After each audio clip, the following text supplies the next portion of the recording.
Good evening, everyone. Happy Hump Day. You know what? I just realized we've been doing this for almost a year now, or about a year.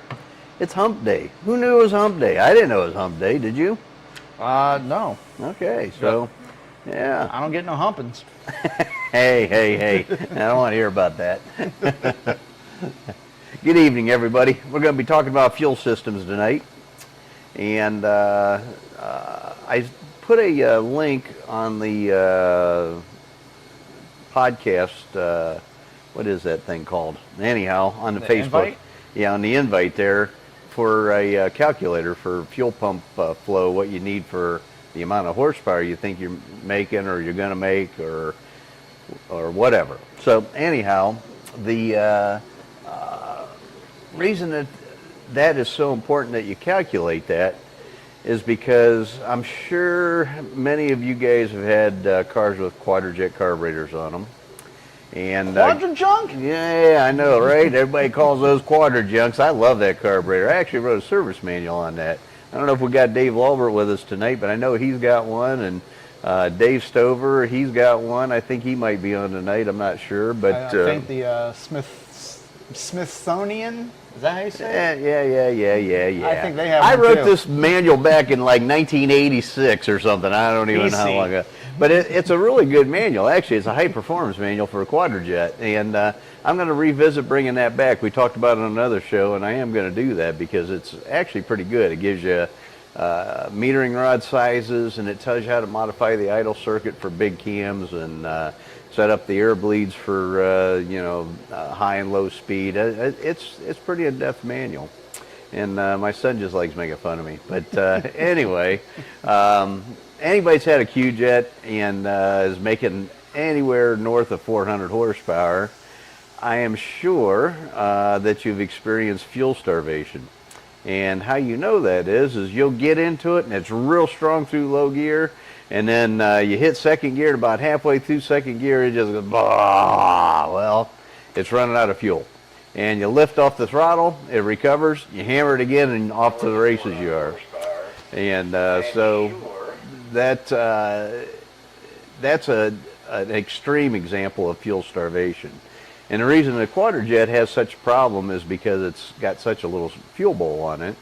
And normally they only have a needle and seat in them with like a 90,000 or 95 or 97 thousandths hole in it. And with quadrajets, when we build a high performance one, we usually put 135 seat in it. So that makes a big difference too. And we raise the float level up to the point of where it's almost flooding. So if you don't have enough fuel flow going to a Q-Jet, meaning a good electric pump and a decent sized line feeding the system, it's going to starve for fuel. Anything over usually about 350 to 400 horsepower, you'll notice it.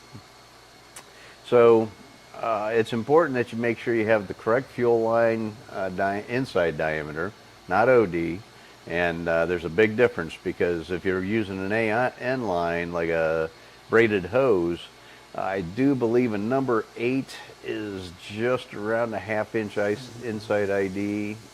If you use a number 6, it's only roughly about 3/8 or a little over 3/8, I think. So it's pretty small. But you know what's amazing to me is that usually for EFI, they recommend you use a number 6 line because of the pressure. They want to keep pressure up. Smaller diameter, the more pressure you're going to generate.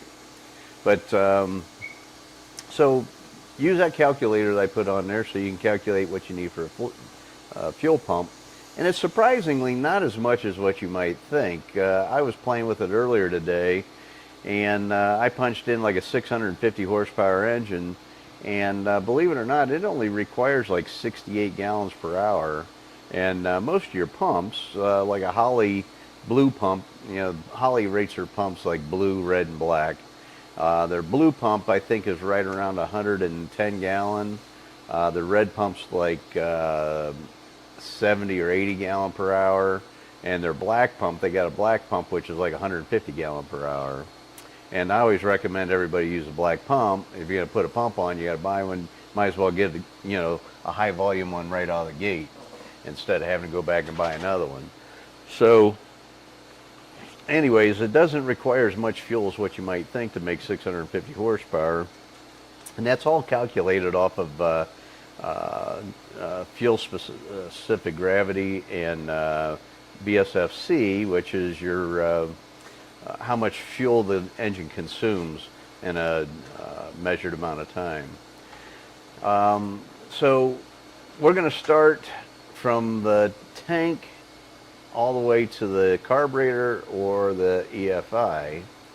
And coming out of the tank, for drag racing, you don't have to have this for a street car, but for drag racing, or any kind of racing for that matter, you want to have a tank with a sump in it, meaning it's got a low area where the fuel gathers. And the reason you want to do that is because like Luke's car, his 77 Trans Am, if he doesn't maintain around a half a tank of fuel in that car, it will uncover the fuel pickup on acceleration in that car and cause fuel starvation. He does have a sump on his tank, so I already told him about that and he corrected that problem.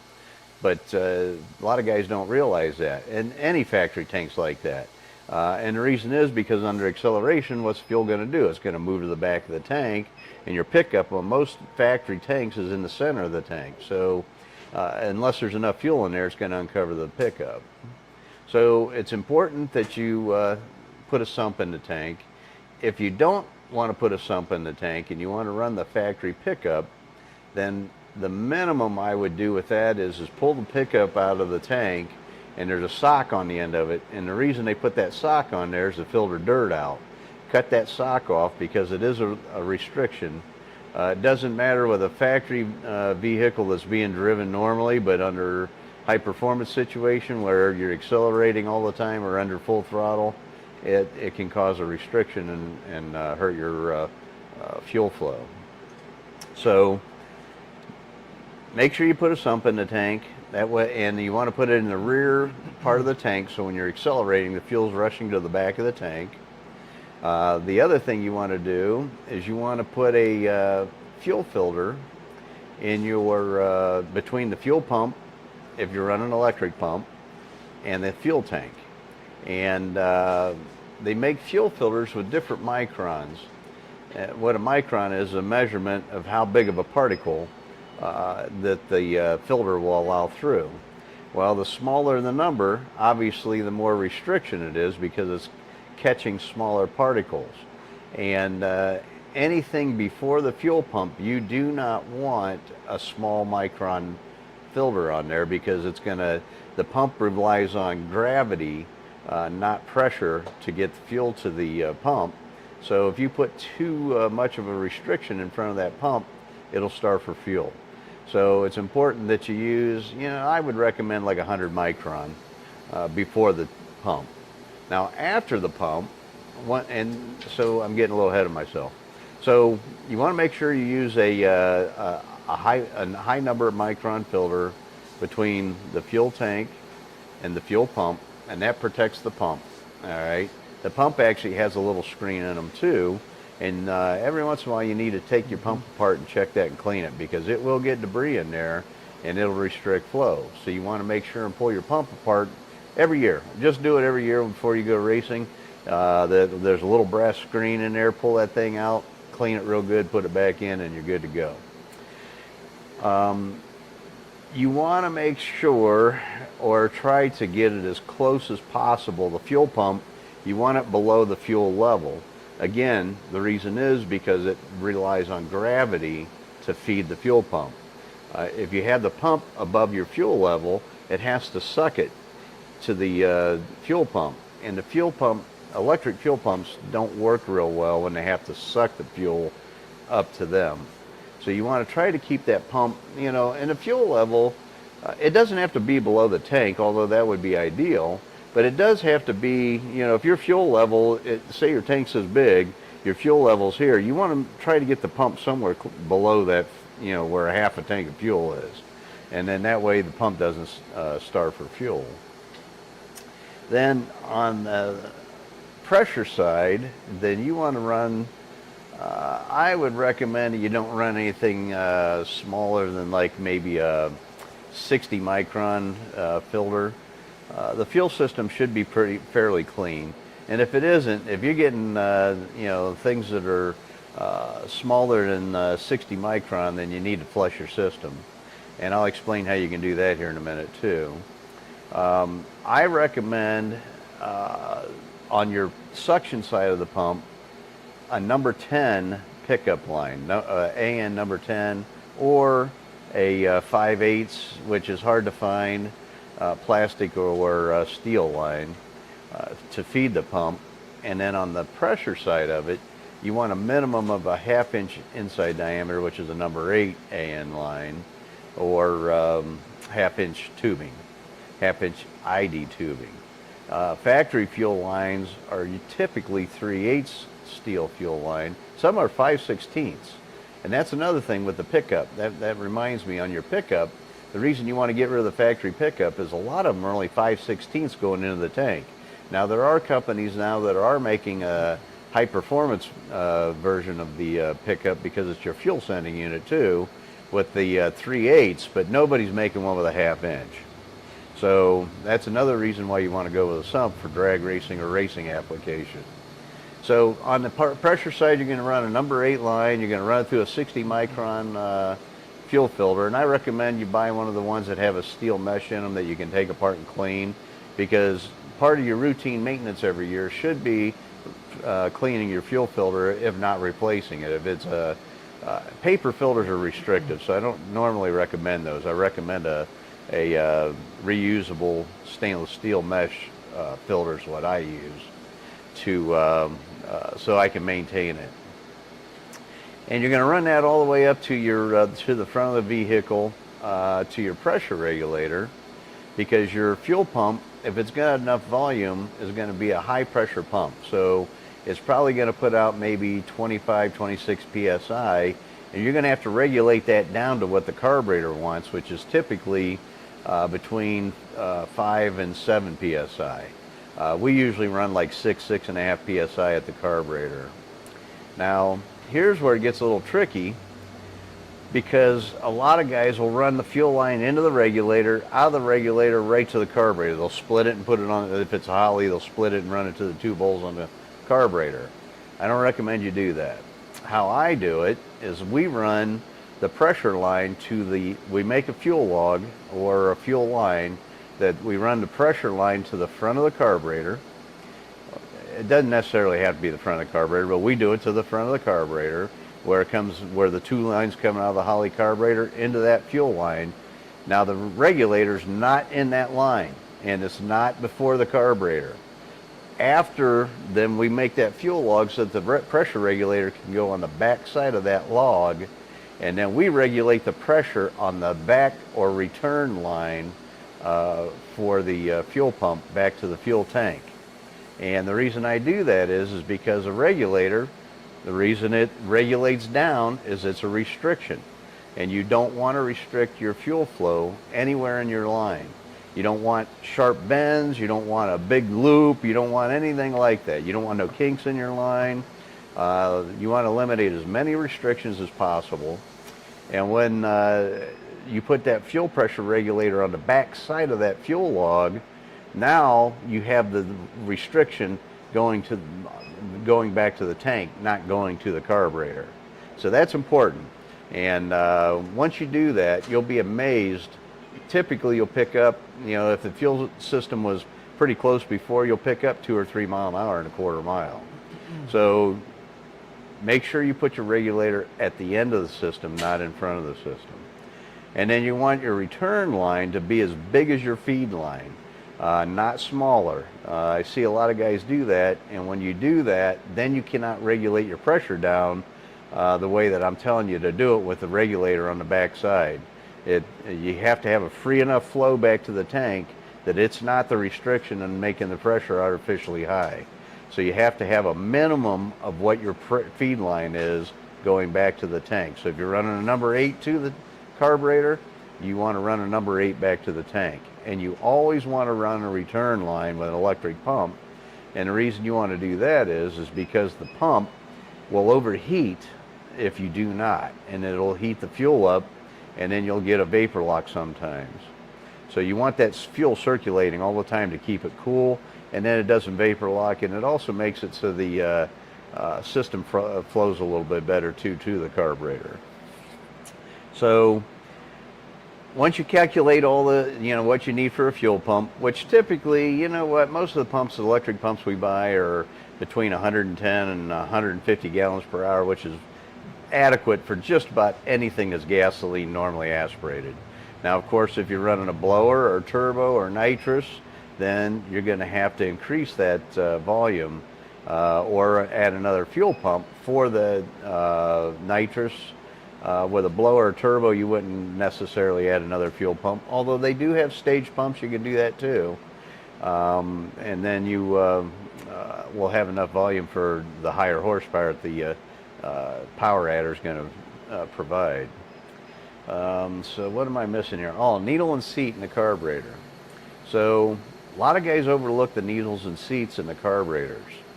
Factory Holley carburetors typically come with a 97 thousandths seat ID or opening in the inlet of the seat, which is adequate for, say, up to about 500 horsepower.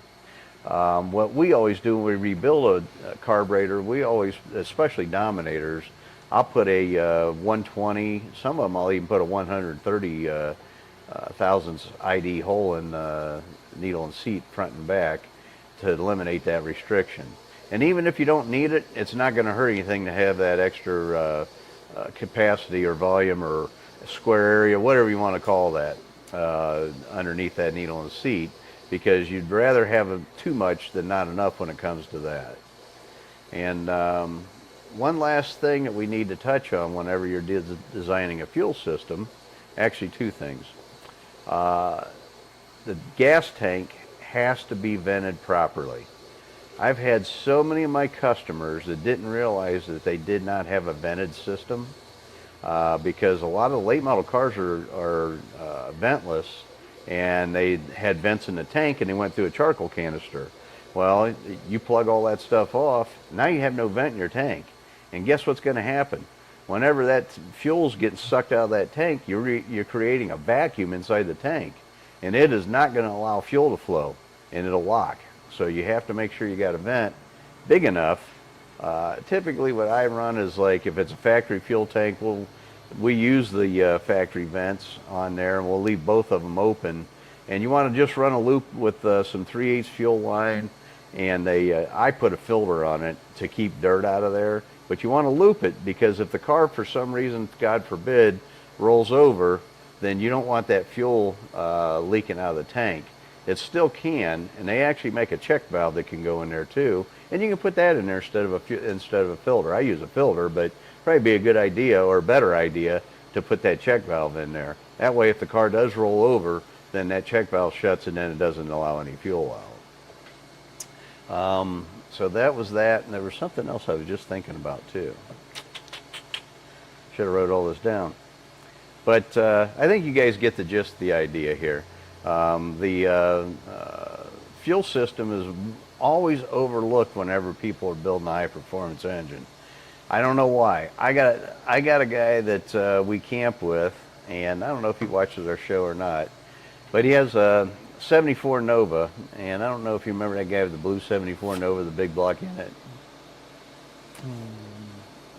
I can't remember his name. I think his name's Chris. But anyways, he, I was talking to him one day at the car show at the campground. We have a car show every week or every year, and it's coming up this weekend actually.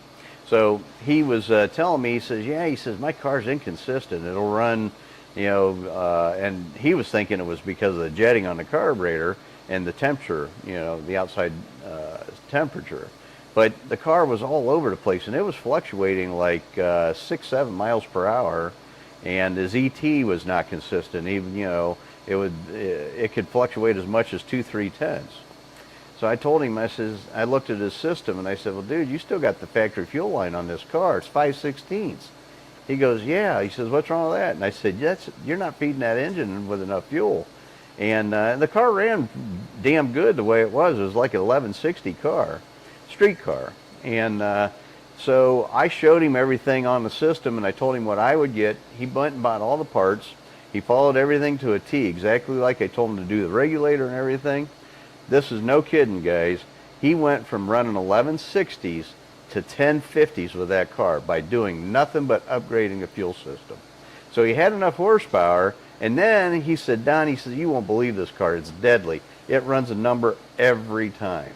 So the fuel system is critical that you get that right. Walt Bain says, fitting at the carb, different size orifices.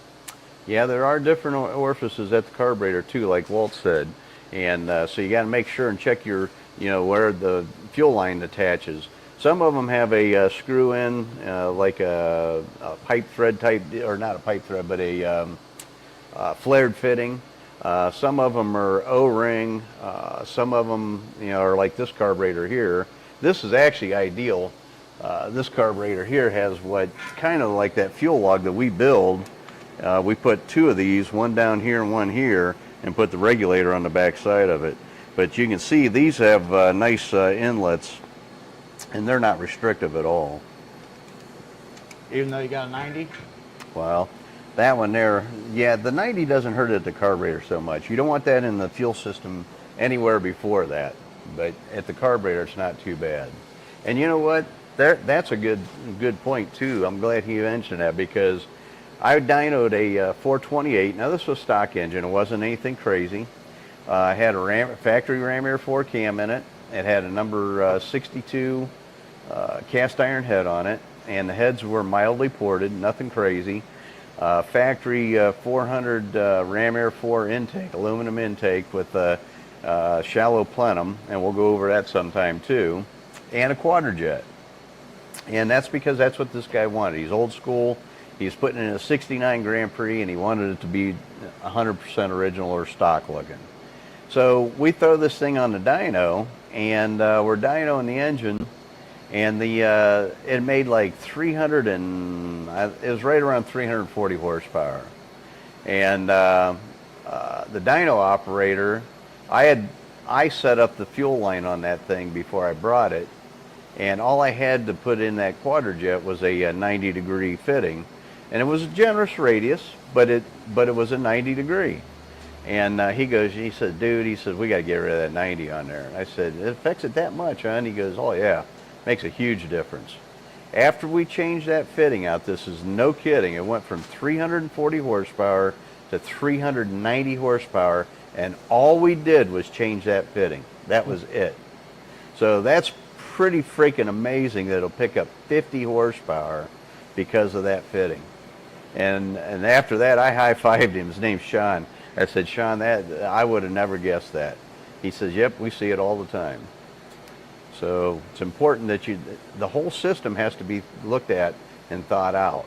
And the reason it was such a big deal in that Q-Jet is because, like I said, the fuel bowls on a Q-Jet are only about that big and about that deep, as opposed to like this Holley carburetor, and it's got a huge fuel bowl.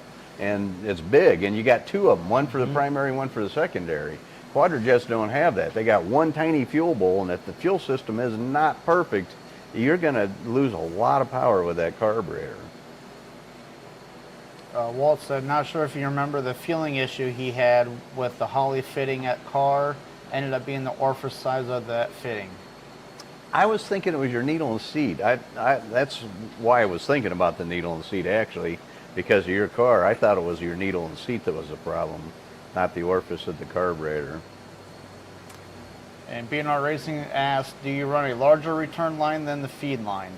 You can, doesn't hurt anything. We usually typically make them the same size, but you can do that. Yeah, absolutely. And then I think there was another question. I'm going to look for it. All right. So while he's looking for that, Holley carburetors are pretty forgiving because of the big fuel bowls on them. Quadrajet carburetors are not forgiving.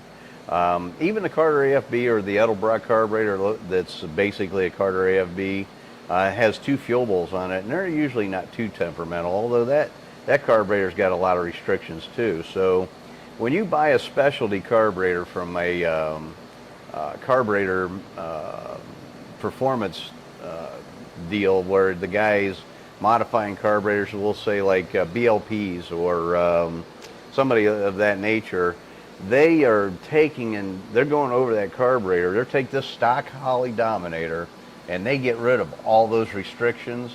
They machine the metering blocks. They machine the faces of the carburetor. The reason you pay more money for one of their carburetors, they're going through and they're basically blueprinting that carburetor for you, so you don't have to do it.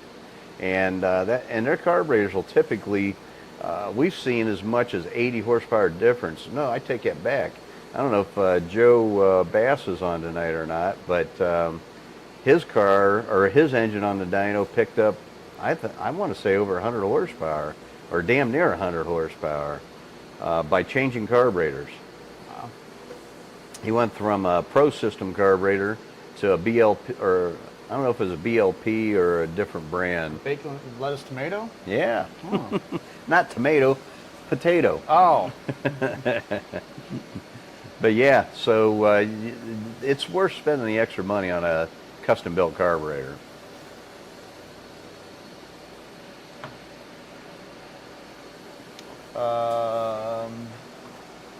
What's your opinion on the Rochester 2GC? That's an awesome little carburetor, actually. And, you know, I've done a ton of those carburetors. I don't have a picture on the wall right now. I don't know what happened to it, but I used to sponsor a stock car. And all they were allowed to run was that little 2GC. Oh, yeah. And Chris, remember that guy? Yep. Yeah. And so anyhow, we modified his carburetor and tweaking it out. You weren't allowed to port them or do anything like that, but you could get rid of casting flash and do that kind of stuff. And whenever I did that to his carburetor, it made a huge difference. It took him from running the middle of the pack to the front of the pack. So carburetors, there's a lot of horsepower in a carburetor.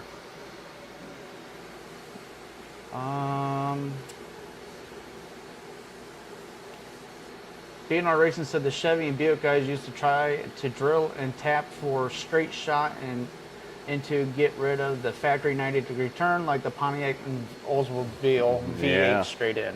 Yep. Yeah, oh yeah. The super stockers, them guys, and if you look at a lot of the, I don't know what the rules are for the stockers. I mean, well, actually, super stockers had to run Q-jets too. And a lot of them will run like a BOP carburetor. You know, Oldsmobile goes straight in the front too. Cadillac and Chevy come in at a 90-degree angle, and that's a severe restriction.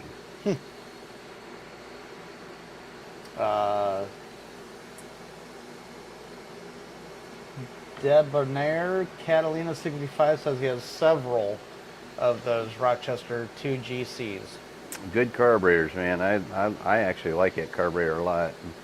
That and they get decent fuel economy too. I had a '78 Firebird Formula when your mom and I first got married, and we drove that on our honeymoon to the Poconos, and that car got 25 miles a gallon. Now it was a 305 Chevy in it, but it had one of them 2GC carburetors on it. That thing was incredibly fuel efficient. And then Old School Twist asks, was the tunnel ram bird in your last post the iron-headed bird? I'm assuming he's talking about Brandon's. Yeah, that would be a Rammer 5. Oh, you're talking about the one where the guys were leaving to go on the car show? Yeah. No, that was Brandon Deavy's car. That's got a Ram Air 5, DCI Ram Air 5 head engine in that car. That's the one that's on our chassis dyno that is on the front page of our YouTube channel. Yep. No, the Ironhead one was the red convertible. Yeah, that was the Ironhead one. And the black car was my wife's car, and it's got Ram Air 5 heads on it. Yeah, the red one, the other convertible is a factory Ironhead 350. And we woke that thing up. Brandon ported his heads for that and did a competition valve job to it. And he put a mild hydraulic roller in it. Nothing real crazy, but it probably picked up about 70 horsepower at the tire.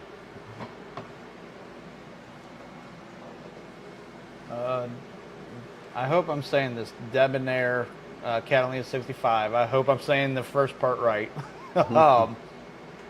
some small port ones from the mid 50s too, and I'm looking at modifying his 58 Offenhauser tri-power intake to fit his 65 Catalina. Yeah, you could do that.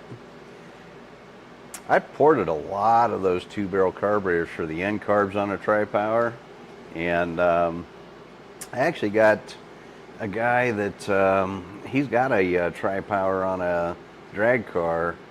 I don't know what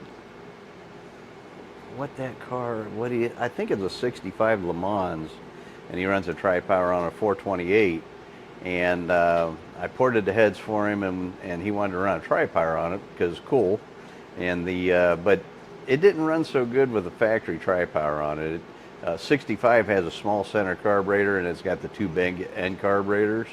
So I modified the center carb so it would idle a little better and the throttle response was better. And then the end carburetors basically are like 4 barrels on a quadrijet. So they don't do anything except for they're dummy carburetors until they're opened up. And then it's just like a secondary. So anyhow, I ported the shit out of those. And man, that woke that car up. It went from running like, I think 1140s or somewhere in the 1140 range to like 1080s or 1090s after we did that to the tri-power. That was a huge difference. He also asked, would you recommend your Ram Air 5 heads for daily driver applications? Well, I'm going to do more videos with my wife's car. We do have a video on our YouTube channel of me driving my wife's car. It's kind of just showing everybody how it'll light the tires after it gets up to about 50 miles an hour. But you'll see how that car just drives so nice. I mean, it don't hiccup.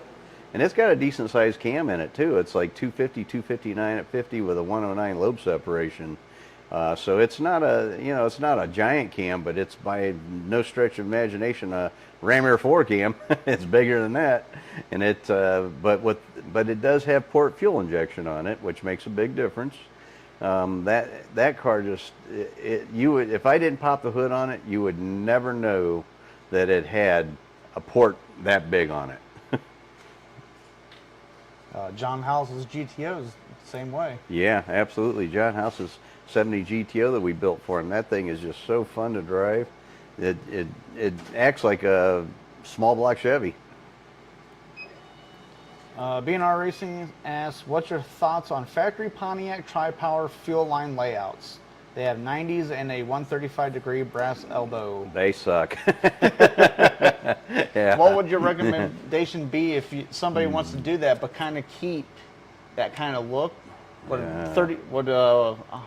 45s be better?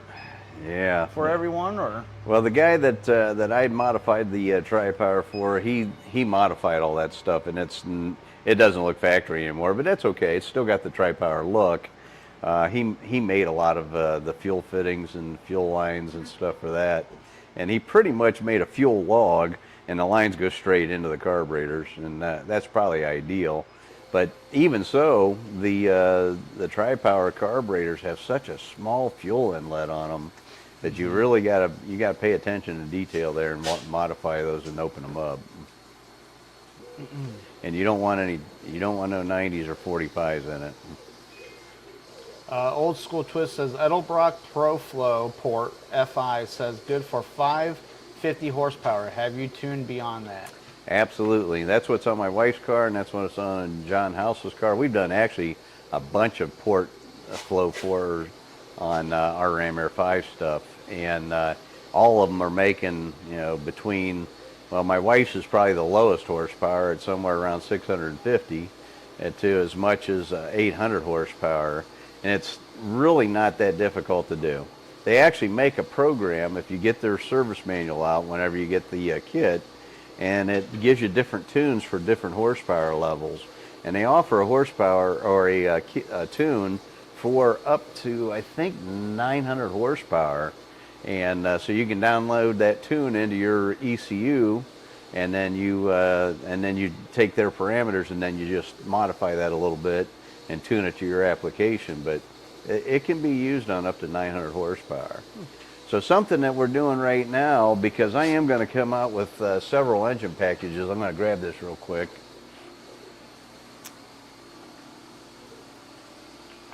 BNR Racing said he's seen old timers make fuel logs for tri-power Chevys. Yeah, definitely. That's the way to go. Make a fuel log for a tri-power, and then make all your lines straight so they don't have any bends in them, because they're super restrictive already to begin with. All right, so what we're going to do, guys, is I'm going to take the fuel system that's on my wife's car, which is the Edelbrock Pro Flow 4, and I'm going to put this ECU, which is from DIY, and it's the MS3 Pro. And the reason I'm doing that is because the Edelbrock is a really good system. I love it for the hobbyist. It's not a system that you want to use for somebody that's trying to make max horsepower or trying to make changes and then be able to go into the computer and change everything. So what we're going to do is I'm going to piggyback this thing onto with a wiring harness. We're going to take and piggyback this, well, not piggyback, I'm replacing the ECU that Edelbrock provides with their system, and I'm going to put this DIY ECU on there, and this will give me a lot more tunability. I can tune it with a laptop, and then once we get this program figured out, then what we're going to do is we're going to start selling those to as engine packages for our Ram Air 5 and our new Ram Air 3 and Ram Air 4 heads that we're going to come out with too. And good news on that, guys. I just talked to the foundry last week. The guy the plant manager there, he had to leave. He went to France for the Olympics, but he's going to be back here, I think, next week. And he told me, he says, I will have you some samples when I get back. So we are real close to getting some samples of the new heads. I'm excited about that. I've been waiting for a long time for that project. That'd be awesome. Yeah, boy. Old School Twist says he has the X-Max for his twin turbo. Okay. He was looking to buy that for his Trans Am. The Edelbrock one. Okay. And then John Monin is asking, is that the Mega Squirt? They have a Mega Squirt, and I think this is the Mega Squirt 3. It's the latest and greatest. Yep. And it actually has traction control in it. It's got all kinds of cool stuff. I just got it. I haven't been able to go through it and see what all it can do or what it's capable of yet, but it gives me way more tunability than the ProFlow 4 ECU does. And don't get me wrong, that system works really well. And it's self-learning, so you don't really have to, once you get initial setup on that thing, put it in full self-learn, and just let it roll. And it adapts on its own. Now, my wife's car, I don't like the tune that's in it right now, and we've played with different tunes through the catalog. They give you a bunch of different ones. And I can't seem to find one that really works really well for her car. I think that part of it is because the exhaust system is only 2.5 inch, where John House's was 3 inch. It does have an X pipe in it, just like John's does, but I got MagnaFlow mufflers. He had a Dynamax muffler on there, so there were some different things that are changing the fuel curve or needs for that engine.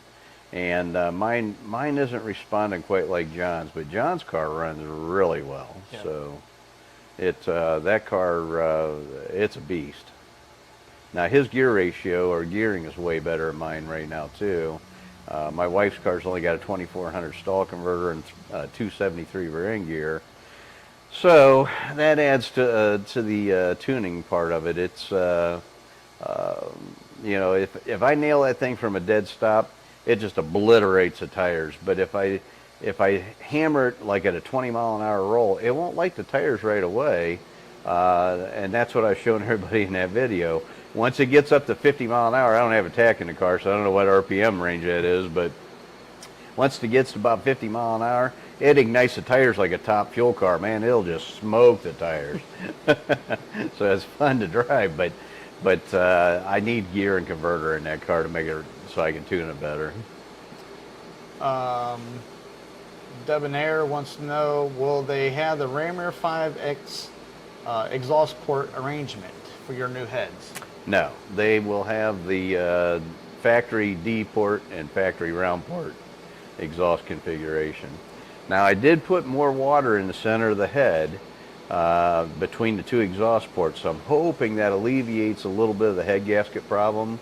And this head, don't get me wrong, this is going to be a really nice head. It's going to be a killer piece.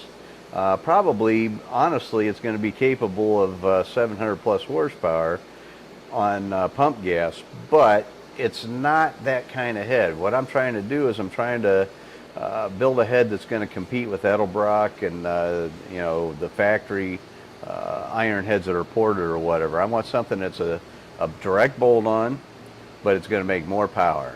And my heads out of the box are going to flow right around 320 CFM, and with port work, I'm sure we can get them over 400 CFM. But they're not. It's not a race head. It's a street head.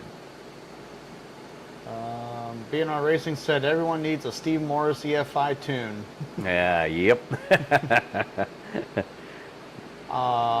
Ron wants to know any thoughts on drag racing a overhead cam 6. I don't know if Ron remembers or not. Do you remember that 67 Firebird I had with the overhead cam 6 in it? It was a track champion at Dragway 42 for like, I didn't have it whenever it was track champion, but it was track champion for, I don't know, probably 15 years in a row. And class winner, and I don't know what all it did. But anyhow, I bought this 67 Firebird, and it was an overhead cammer, 6-cylinder with a 4-speed, 410 rear end gear in it, 13-to-1 compression, big cam, ported head, headers. It was wasn't an Offenhauser, it was another Clifford, I think, was the intake manifold on it. Had a big Holly carburetor on it, had like a 700 CFM Holly 4-barrel on it, but that thing was a beast. It ran 12s. It was fast. That's something you don't see every day either. No, it sounded like a bumblebee, pissed off bumblebee. Yep. Debonair says you already beat Edelbrock like an angry dad with a belt. Well, you know what, Edelbrock, I'm glad they came out with a head because we didn't have anything. I mean, first of all, Winsler came out with them, which thank God he did because it helped us Pontiac guys get to the next level. And I think Larry Winsler still makes cylinder heads. And then, you know, then we came out with the Tiger head, and then Kaufman's came out with heads, and so there's several heads on the market now. But it's time for an improvement on the current technology, and that's what I did. I took the cylinder head and we changed the intake port design, the exhaust port on this thing, combustion chamber. We upgraded it, and we improved the cooling around the chambers and the ports and stuff. So hopefully we can control the head gasket a little bit better. Philip III said the Pontiac OHV6 is a museum piece. Yeah, I don't know if you guys remember, is John Dornbush on tonight? He is. Okay, well, I think John shared this with me, but there was a car that I think Chuck Barris built that was called the Red Baron, and I believe it had an overhead cam. Philip III just said the original George Barris Red Baron used the Pontiac OHV6. Yeah, that's what I'm talking about. That was pretty cool, and it had the German helmet on the car for like the roof of the car. It was pretty cool looking. Gary Andrews wants to know, how much do you guesstimate the price of the new heads? I don't know for sure yet because obviously we're still in the initial stages. I want to be competitive with Edelbrock, so I'm hoping I can keep them right around, you know, $3,200-$3,300 a pair, but I don't know yet. I really don't know. One thing that I am doing that's going to be better than Edelbrock is I am using high quality stainless steel severe duty valve. I'm using a better valve seat. I'm using better valve guides, and I'm using a better valve spring. We use a dual spring instead of a single spring, and I use a chromoly retainers with 10-degree locks instead of the 7-degree like Edelbrock. So I'm making a lot of improvements, and of course we got to pay for those, but it's marginal. You know what I mean? We're talking maybe a couple $100, but way I always get Edelbrock heads, I never buy them complete because the valve jobs, because production line for Edelbrock, they're typically not any good. The valves aren't sealed up and you got to redo it all anyway. So we just buy the heads bare, bare castings, and we buy all the parts I just rattled off and build our own head. And it ends up being right around $3,500-$3,600 for me to build a set of Edelbrock heads. So if I can build my heads for a couple $100 less than that and outflow the Edelbrock head by 40-50 CFM without port work, I call that a win. BNR Racing asked, did you watch Steve Morris last night? He can still tune a blow-through 4150 Holly, an old 540 engine he built in 2005. Went from 1,600 horsepower to 2,000 horsepower. True, just jet changes. Seat of pant. I didn't see that, but that's pretty cool. And Steve Morris never used a wideband O2 or anything, just read the spark plugs and looked at the dyno charts. Good old school tuning, and I love that. That's, the wide bands sometimes will lead you down a bad path, and especially with a blow-through carburetor. That's probably why he did it that way. I haven't seen the video, but I'd be willing to bet that he felt he would get a better read on that engine reading the plug as opposed to reading the O2 sensor. I mean, he probably looked at the O2s. I'm sure it had them in the system, but you're better off looking at the plug. And letting the engine tell you on the dyno, you know what? It wants more timing, and you keep going to more timing, it keeps making more power. It wants it. Give it to it.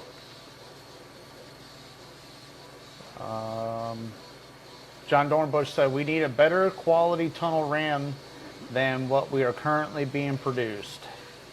That is true, and I am going to work on that too. One thing at a time. We got to get these cylinder heads done, and I got to get my money back on those. This project's been since 2019, and it's 24 now, so been a 5-year project, and it's just one setback after another, and things have not gone the way that I had planned or what I was told they were going to do. So and fortunately and unfortunately, it took so long, but fortunately it allowed me to have time to pay for this stuff as I went too, instead of if it would have been completed in a year and a half, I would have had to mortgage my son and my house. Whatever. Or I had to put you out on the street. I gotta have money. I ain't that cute.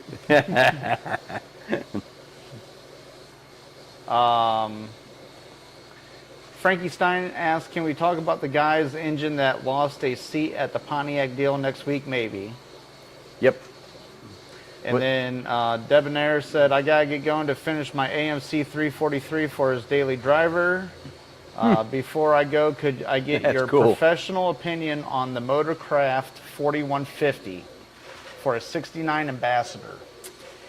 The 4150 carburetor, or the Motorcraft or Autolite is actually what that is a Autolite carburetor.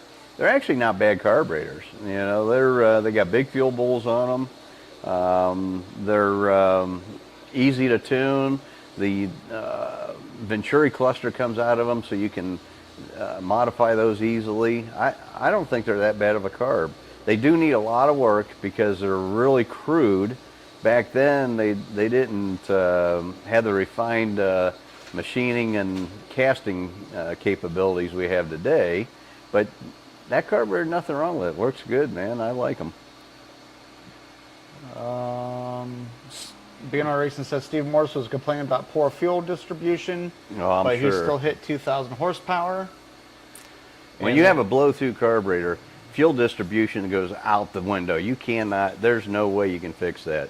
Typically, if you have an NA motor and doesn't have a blower blowing through the carburetor, and you got a fuel distribution problem, you can figure it out and try to correct it with the intake manifold and sometimes the Venturis in the carburetor or whatever. But when you got blow through, all bets off. You can't fix that.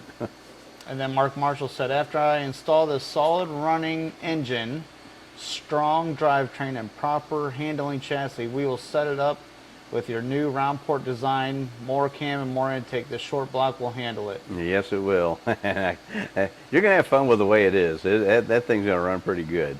I hope you reach your goal. That'll be cool. And then Waylon asked, are your new heads going to be aluminum, cast iron, or both? Aluminum. I thought about making them iron, but honestly, you don't. It's not that much cheaper The only thing that's going to be a little cheaper is you don't have to put seats and guides in them. You use the iron and machine them, but it really doesn't save that much money. And for the added weight, in my opinion, is just not worth it. I was going to do that, but everybody thinks that we can do them like small block Chevys, and you see small block Chevy iron heads being sold for, well, Chinese ones sold for $500 a set or whatever. I can't even come close to that. It isn't going to happen. So there's no sense of me even trying. And BNR Racing said, I went to see your old Ram Air 4 race car make a fast pass on YouTube. Don should hit high 8s, easy, no twist on launch. High 9s, not 8s. 8s needs 950 to 1100 horsepower. Yeah, that's, I don't think I'm going to make 1100 horsepower with that old Ram Air 4 engine. We found out the compression is going to be way lower, so I'll be happy if it makes what I made before with a higher compression. Even though I didn't have a lot of compression in the engine, it was only like 11.6 to 1. Now it's only like 10.5 to 1. I lost a point in compression. And then Debonair says, awesome. I wanted to run it for the nice vacuum pressure and nicer fuel economy. Yeah. Nope. Good carburetors. Nothing wrong with them. And then...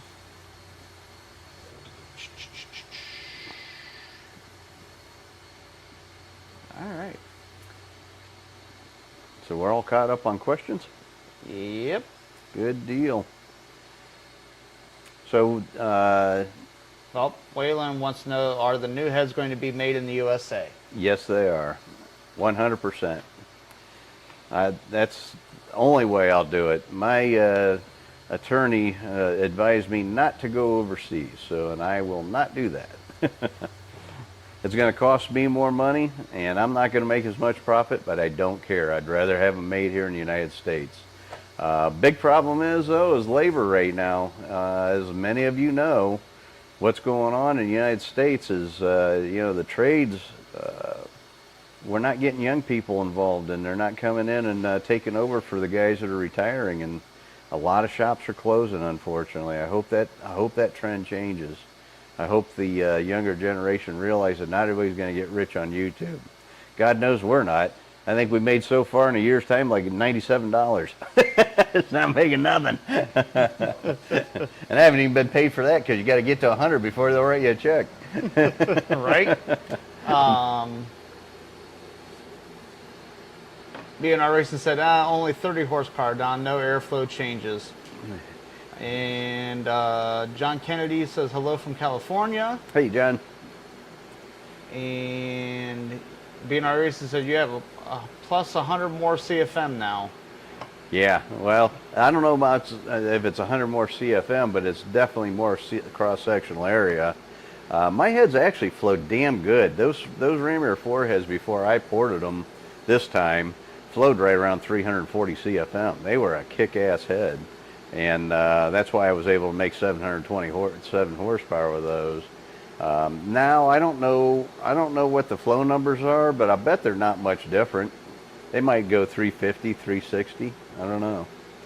I haven't even flowed them. Don't even care. All I want, I just want the cross-sectional area, and I want the taper. That's what I'm after. And then Mark Timmer says, hi, Don. I finally got a chance to watch your podcast. We talked about going to a 400 Pontiac from a 403 Olds.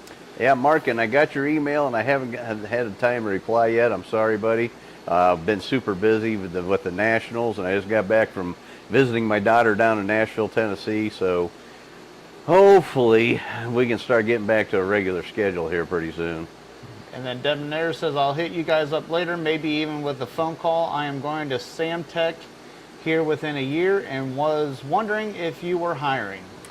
Get with me whenever you, hopefully you're local to us. That makes it tough, moving to although the cost of living here is fairly inexpensive, but when you're first starting out and you don't know what you don't know yet, it's tough to make a living at this field until you start getting the hang of everything.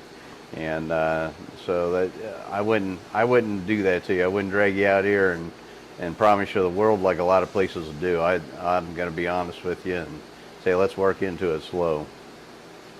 He says he's 25 and trying to trying like hell to get into building engines professionally. Hopefully the VA will work with him into getting his GI Bill through. Oh, well, I'll stop ranting. You're good, man. You're good. Oh, he's in Florida. Florida, bomber. He's down there with Philip III. Yeah. Yeah, Philip's moving. Maybe you can hitch a ride with him. Yeah. And then John Dornbush says he's buying stock in the company that makes your epoxy. Right? Yeah, with the new cylinder heads coming out and stuff, if they go as well as I think, we're probably going to be lucky to be able to keep up with cylinder heads and engine jobs that we got going on. Right now we do a little bit of everything. We do restoration work, we do trannies, rear ends, engine installs and removals and all that stuff. But with the way things are going right now, I'm pretty sure we're going to be just an engine and manufacturer shop. Waylon said, so the new heads are going to be identical to the originals, same dimensions and markings? Yes. Well, you're going to raise the deck up a little more, right? What? On your new heads? Uh-uh. Oh, I thought you were. Nope. Oh, okay. Nope. Everything, it'll be a direct replacement. You're talking about raising the port. I raised the port a 1/4 inch. Oh, you raised the port. Okay. Yeah. But yeah. B&R Racing said, I have heard 40 to 50 horsepower because Iron has huger thermodynamic efficiency, old folklore, but Iron Ram Air 4 are killer for what they are. Oh yeah, for sure, for sure. And Iron does make more horsepower, iron block and iron heads.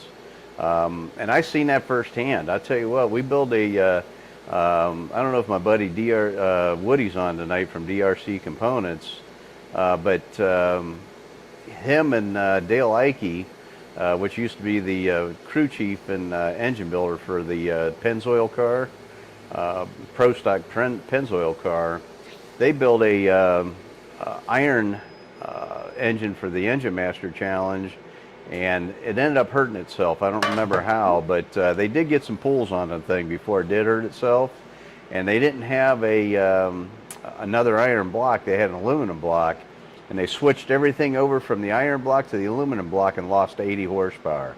That's huge. That's a lot.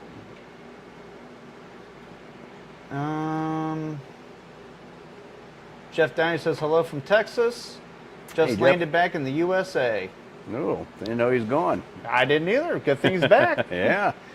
And then Debonair says that he'd pay for the gas. And speaking of transmissions, ever work on a Borg Warner M11? A Borg Warner M11. Oh, yeah, Borg Warner. I don't think that I have. I've done a lot of different trannies. One thing, I got a customer, and I got to get back with him. He messaged me last week. One of the GMC Pontiac engines we're building right now has a Slim Jim behind it. One of them, we call them slip and slides, but he wants me to rebuild it. He found all the parts for it, but I don't want nothing to do with that transmission. So I'm going to send him to another tranny shop. My camera's giving me fits tonight. And what's it doing? Freezing up? It keeps going into sleep mode and freezing. Ah, gotcha. And I don't know why it doesn't do it all the time. Huh. Anyways, Ron says no drag strips here in Southeast Florida. Well, you guys don't need the drag strips. You need boat strips right now. Yeah. Because they're flooded. They got a long road going down to the Keys that I'm pretty sure you use for a drag strip. And then B&R Racing said, I have heard the 69 Chevy ZL1 all aluminum was actually a POS. Leaked water bad, powered way down from L88 Corvette Iron 427 and aluminum heads. Yeah, that there's a guy, he's passed now, but he had 2 of those Z11 cars, and they were literally maybe 25 minutes away from my shop. And they sat in a field forever, and he passed away, and his nephew ended up, he didn't have any kids, and his nephew ended up with the cars. And He ended up selling those cars. But man, I would have loved to have had one of those things. Yeah, those were cool. Yep. And they're rare too. I don't know how many were ever built, but he had 2 of whatever they were built. I think there was like 50 of them built. Wow. Because they had to build 50 for NHRA or NASCAR or somebody. But yeah, he had 2 of them. Ed's Machine says Slim Jims are junk. Yeah. And then Debonair says it was great chatting. I wish you guys and everyone in the chat well. Thank you, Debonair. Have a good one. Yep. See you, buddy. And Waylon says, so since the intake ports are raised on the new heads, will the intake manifold alignment be off? Or does the intake manifold runner floors have to be built up with epoxy? No. It's what I did was I calculated that all in, and you're good to go. It is you'll be able to just bolt your intake on and go. And room for porting in a all still match? Intake porting yeah, in for sure. Yep. Oh yeah. Like going hog wild? You can do whatever you want. All right. They're aluminum. You can weld them, epoxy them. You can do whatever you got to do. I'll just weld the intake right to the heads. There you go. That'll work too. There's no intake leak. If you're doing that, you might as well get an aluminum block and weld it to the block too. That way All you right. ain't get nothing will come apart. Perfect. Then you're run a lot of nitrous. Yeah. Well, guys, it's quitting time. So thank you for hanging with us. And Yep. And John Monin, I haven't forgot about you. The gift certificate. We'll get that out to you. Yes. I seen you got your shirt from the Raven team, which is awesome. yes, and Old School Twist said he got his shirt. All right. Good. And that's what I was trying to find real quick. I Yep. got another shirt over there. Who's that for? I'll have to look at it and see. Okay. Because we got another shirt that's going somewhere. I don't know. Did you send one to Phil yet? No. Okay. Is that Phil's? It might be Phil's. If it's a large, Okay. It's a black one. yeah, it's a black one. I don't know who it goes to, or I would have sent it out. I think that is Phil the Third's, Okay. but I have to look at it to make sure. But anyways, so thanks for hanging with us, guys, and hopefully you guys found it interesting. And what are we going to talk about next week? I don't know. What are we going to talk about next week? Ed Page's deal. We could maybe do that. I got to get with Ed, and we'll go over our notes and everything. And if he wants to share, and we can maybe do that. If Ed's on tonight, he can tell us whether he wants to do that or not. Okay. And then there was something else that I was just thinking about. We had one of our YouTubers stop by. Oh, yeah. People that view us on Wednesday night. I don't know if he gets to watch us live or not, but Joe Kaufman stopped by, and thank you, Joe, for coming in and introducing yourself. And I love putting faces with names. So that was a pleasure, my pleasure, meeting you this week. Mark Marshall says, I guess I have to hire a screen printer to make me a shirt. I thought I gave you a couple of shirts already, Mark. Maybe I didn't. I'm thinking that maybe I dropped the ball. I thought I already did, but maybe I didn't. And if I didn't, you're getting 2 of them. John Monin says, no problem. I have no idea what I'll use it on yet. Cool. A new set of heads. Yeah. All right, guys. Well, have a good week. We'll see you next week, and stay safe. See y'all.